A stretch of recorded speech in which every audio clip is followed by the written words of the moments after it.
Dear friend, कैसे हो? मैं उम्मीद करता हूँ आप अच्छे होंगे और मैं भी अच्छा हूँ। हम बात कर रहे थे अपने टॉपिक में डीजनरेटिव डिजीज के बारे में। और डीजनरेटिव डिजीज का जो एक डिजीज थी स्पॉन्डिलाइसिस, स्पॉन्डिलाइसिस के बारे में बात कर रहे थे। और स्पॉन्डिलाइसिस की भी हमने बात करी है, डेफिनेशन, एटियोलॉजी, पैथोलॉजी और रेशियो, यानी लेडीज को कितना होता है, जेंट्स को कितना होता है, उम्र के हिसाब से कितना होता है, किस उम्र में ज़्यादा है, किस उम्र में कम होता है। तो डियर फ्रेंड, और वर्टिब्रल लिगामेंट, लिगामेंटों में क्या प्रॉब्लम होती है, वर्टिब्रा में क्या प्रॉब्लम होती है, वो उसके बारे में हम बात कर रहे थे। और फिजियोथेरेपी ट्रीटमेंट भी इसका बताया था कि फिजियोथेरेपी ट्रीटमेंट में क्या क्या हम देते हैं, क्या मॉडलिटीज यूज करते हैं, उसके बारे में भी जानकारी दी। तो अभी बात करेंगे हम सर्वाइकल स्पॉन्डिलाइसिस की।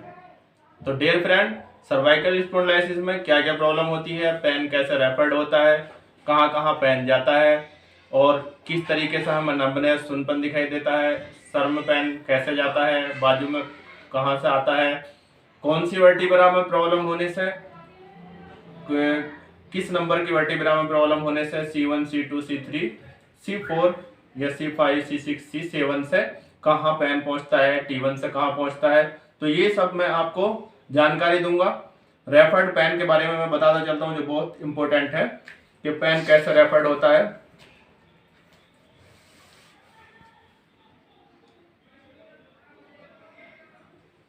अगर हमारी एल्बो तक पेन जाता है, यानी कोहनी तक हमारा पेन जाता है, तो प्रॉब्लम C5 में होती है।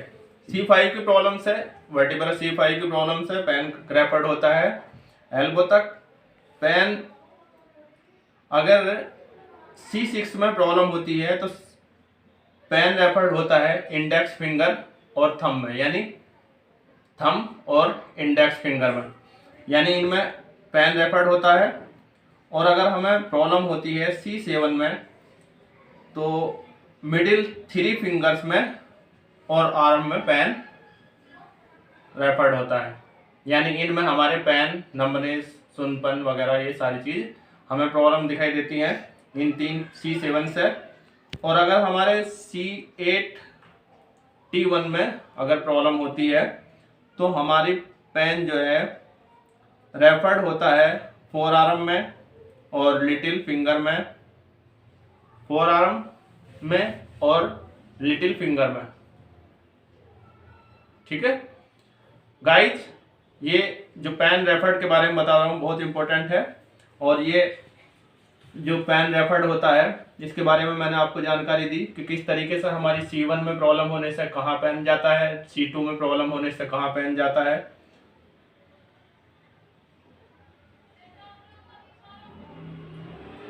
In additional, pen may be referred down to the thoracic area of example medial border of the scapula। अगर medial thoracic में हमारे प्रॉब्लम होती है तो स्केपुला में हमारे पेन जाता है।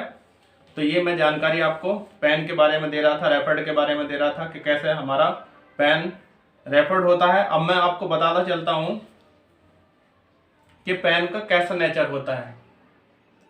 तो ये पेन जो होता है बहुत हाई हो सकता है और बहुत धीरे धीरे भी बराबर बनाव पेन भी रह सकता है, यानी बहुत तेज भी हो सकता है पेन, बहुत ज़्यादा तेज होता है कभी कभी, और कभी कभी हमारे बराबर बनाव पेन भी रहता है। सर्वाइकल में बराबर बनाव पेन रहता है, आर्म में बराबर बनाव पेन रहता है। तो डेयर गाइज, ये डल एचिंग पेन भी हो सकता है और बाहर बहुत तेज भी पेन हो सकता है। पेरेस्थीसिया, पेरेस्थीसिया में अगर हम यहाँ निडल या किसी चीज़ से हम सेंसेशन चेक करते हैं तो वहाँ हमें सेंसेशन भी कम महसूस होती है। और अगर हम मोमेंट की बात करें तो लिमिटेड मोमेंट हो जाते हैं हमारी सर्वाइकल में। Moment, flexion, extension, medial, lateral rotation हमारे कम होते चले जाते हैं, यानी हमारे मोमेंटों में प्रॉब्लम शुरू हो जाती है और मोमेंट कम होने लगते हैं। तो फ्लेक्शन, एक्सटेंशन, मीडियन और लैटरल रोटेशन सर्वाइकल के ये हमारे लिमिटेड हो जाते हैं, ये हमारे कम होने शुरू हो जाते हैं। डियर गाइज, अब हम बात करते हैं ट्रीटमेंट की।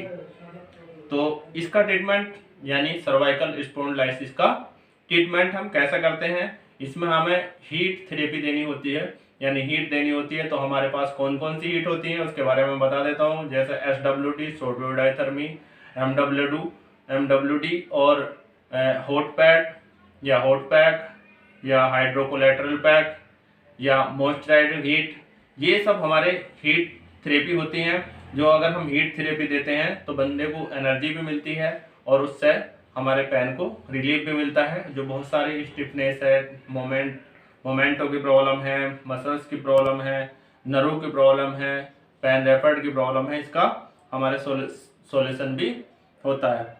डियर गाइज, अब बात करते हैं हम मॉडलिटी। हमने बताई कि हम इसमें हीट थेरेपी का भी प्रयोग करते हैं। और अगला हम बताने जा रहे हैं रिलैक्सेशन थेरेपी, यानी इसमें हम रिलैक्सेशन थेरेपी अगर बंदे को देते हैं, यानी पेशेंट को हम रिलैक्सेशन थेरेपी देते हैं, तो रिलैक्सेशन थेरेपी से बंदे को रिलैक्सेशन मिलता है और रिलैक्सेशन से उसके जो माइंडली जो डिस्टर्बेंस था उसको सुकून मिलता है और उसकी वजह से उसे अच्छे से नींद आ सकती है, अच्छे से उसे रिलैक्सेशन मिल सकता है, वो कंफर्टेबल तरीके से वो लेट सकता है, बैठ सकता है।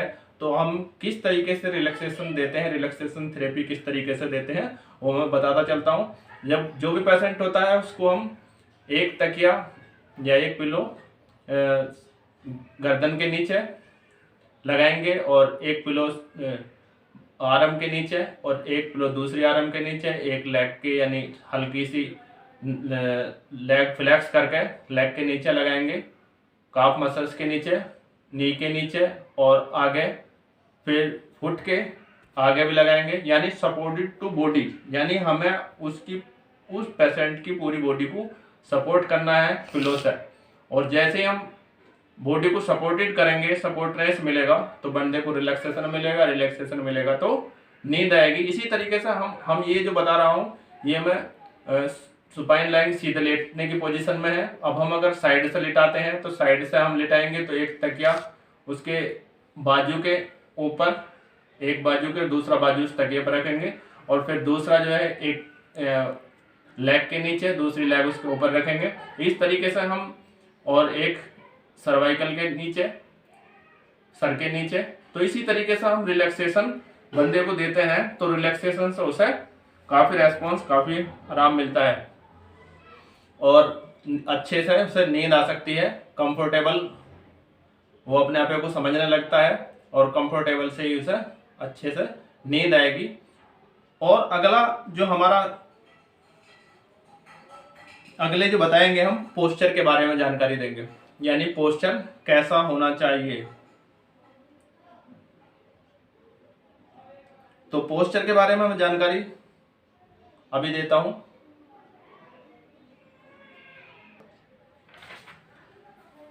तो पोस्चर की हम बात कर रहे थे, पोस्चर एजुकेशन, यानी हमें बंदे को उसके पोस्चर के बारे में एजुकेशन देनी है। हमारा पोस्चर जो है वो सही होना चाहिए, हमारा बैठने का तरीका, लेटने का तरीका, खड़ा होने का तरीका।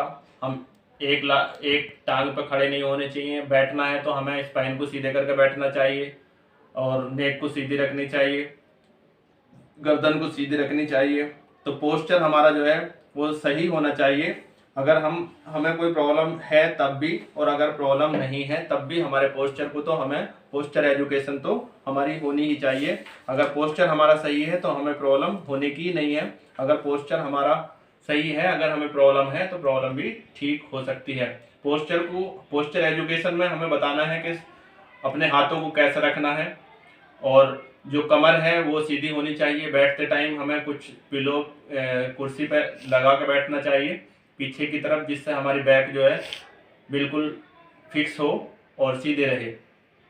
गर्दन के नीचे हमें जो है कुछ पिलो वगैरह यूज करना चाहिए जिससे गर्दन हमारी फिक्स रहे। तो ये पोस्चर एजुकेशन है और पोस्चर हमारा बिल्कुल ही ठीक होना चाहिए। बैड पोस्चर से ही हमें ये प्रॉब्लम आती है। कॉलर का इस्तेमाल करना चाहिए, जो सर्वाइकल कॉलर है। तो अगर मान लो प्रॉब्लम हो रही है तो हमें सर्वाइकल कॉलर का इस्तेमाल करना चाहिए।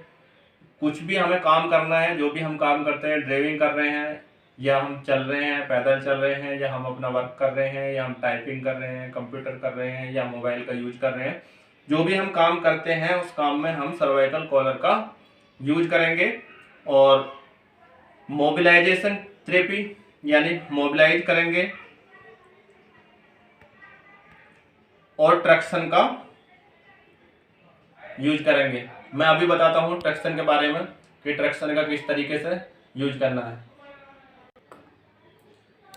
ट्रैक्शन का हम यूज करेंगे क्योंकि हमारी जब स्पॉन्डिलाइसिस होता है तो हमारी सर्वाइकल स्टिफ हो जाती है, तो हम अगर ट्रैक्शन डेली यूज करेंगे तो हमारी सर्वाइकल की स्टिफनेस जो है वो कम हो जाएगी और जो हमारा नर्व रूट है वो खुलेगा।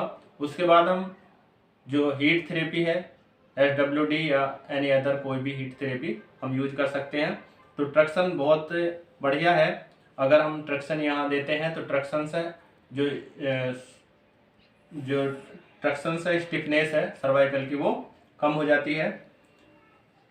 और मोमेंट टेक्निक यानी मोमेंट किस तरीके से हमारे होने चाहिए।